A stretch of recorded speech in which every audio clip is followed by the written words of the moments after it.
Welcome back to CivilNet. I'm your host, Patrick Elliott. I'm delighted to be joined by the member of the Central Board, Arda Nazerian Haratunian. Arda, thanks for joining us today. Thanks for having me. I've been a lifelong AGBU member since I was a kid. So Thank you. It's interesting to see like the development and see what's going on pretty much behind the name, right? So let's start with the relief efforts for Artsakh. I mean, the relief efforts from AGBU have been fairly remarkable. Robust, yes. So I want to understand what has changed since the fall of Artsakh in your approach to how you're giving out aid. So ironically, I was here last year exactly this time when the devastating events happened. And I remember at the time we said we were going to approach it with a short, medium, and long-term approach. So I think a year later, it is pretty amazing to look at what was done and how much is still left to do. So the short-term efforts were, I think everyone's familiar with World Central Kitchen. AGBU brought them here, and we served over 500,000 meals, food packages, and that went on for a couple of months. Then over the winter, we were able to deliver about 15,000 heaters. So these are all short-term solutions to address the crisis. Then the medium term, we have the Nazarian Polyclinic, and that was put into place in 2017 as a result of the Syrian refugee crisis. And so now the Artsakh, the forcibly displaced population, was taking advantage of that, and we were able to serve their needs. And longer term, and this is the critical piece, is where we are now, trying to figure out the right way, working with other partners, other NGOs and foundations, to deliver the things that anybody, anywhere in the world needs, which is sustainable housing, medical care, education. So all of the things that people everywhere have a right to, we as a collective community, and I'm proud that AGBU is leading the way on some of them, that's what we're focused on. Can you share maybe a story that's close to you with in regards to your relief efforts? It's interesting, and I don't know if we'll talk about this, but maybe we will, is AGBU has 4 pillars, which is humanitarian, education, culture, and socioeconomic development. And so in that 4th pillar, which speaks to empowering people with jobs, we have an entrepreneurship program, an empowerment program, and we've been working with residents of Artsakh even before the 2020 war. So it's the Learn to Earn Artsakh program, and we would give job skills, a whole spectrum, and mentor and work with them to create their own opportunities to work and earn a living.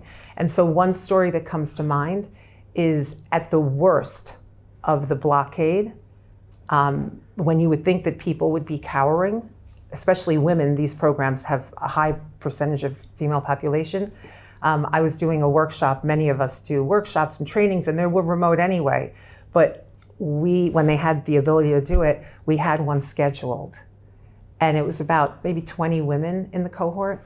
And I thought it would be canceled because they weren't eating properly. They didn't have access to regular internet.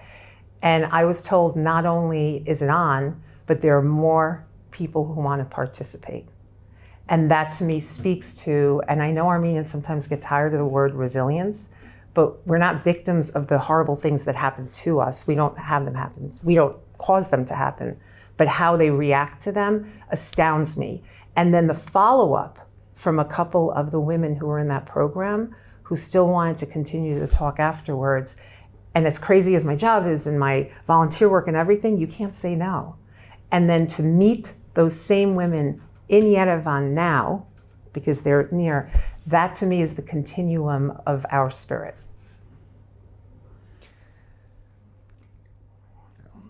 Let's circle back to the Claudia Nazarian Medical Centre. You've served 1,700 patients. Yeah, so just far. from Artsakh. So since its inception, I think we've served about 8,000. But now half the people we serve are from Artsakh. And I think a critical piece of the polyclinic, and I'm glad you raised it, is that we also provide psychological support. Yeah. And so, but before I get to that and the importance of our doing that kind of service, providing those kinds of services to adults and especially to children, is the fact that, we have a lot of eye care, ophthalmology. Yeah. We have the need for cardiology. And sadly, but not surprisingly, the number of people coming to the polyclinic for cardiological care has gone up a lot. And I think that speaks to what people are holding inside.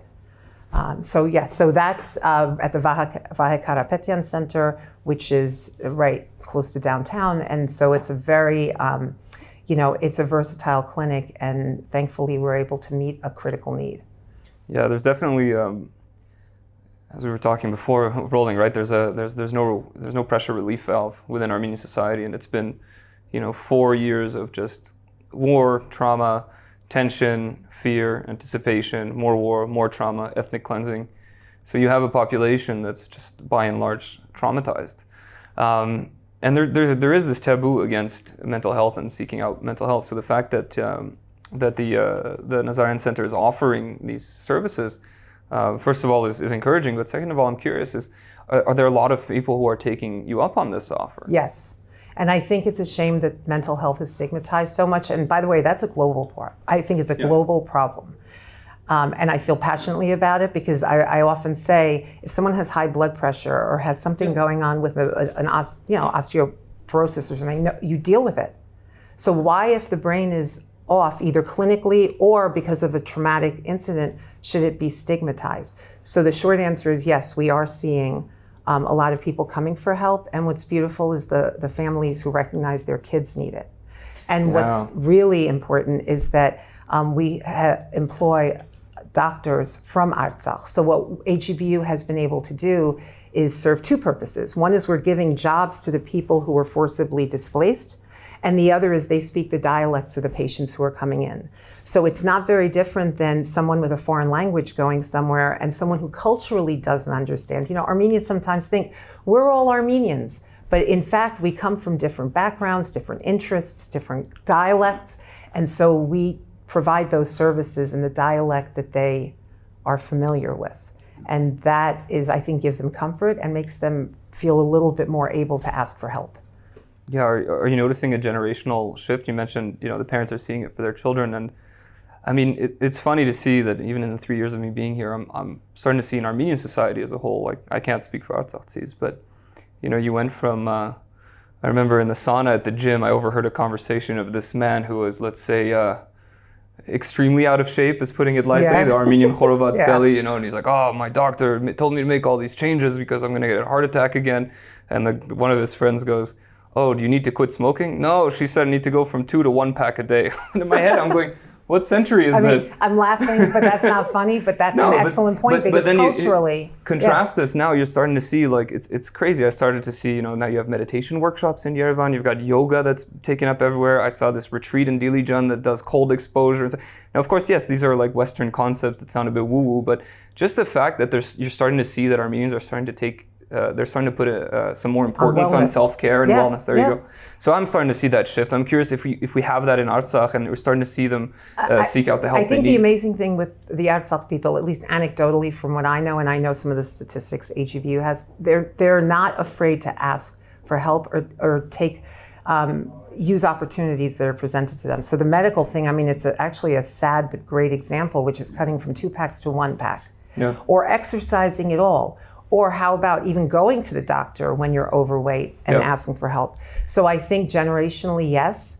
And I think coupled with some of the socioeconomic development programs I was talking about, you look at the age group in the cohort and you say, these are the people who are now role models for their children. So rather than wallow in the unfairness of everything that's happened, they're doing something constructive. And yes, good education, it is amazing how much they want to take advantage of opportunities for that. Healthcare, these are people who are very wise.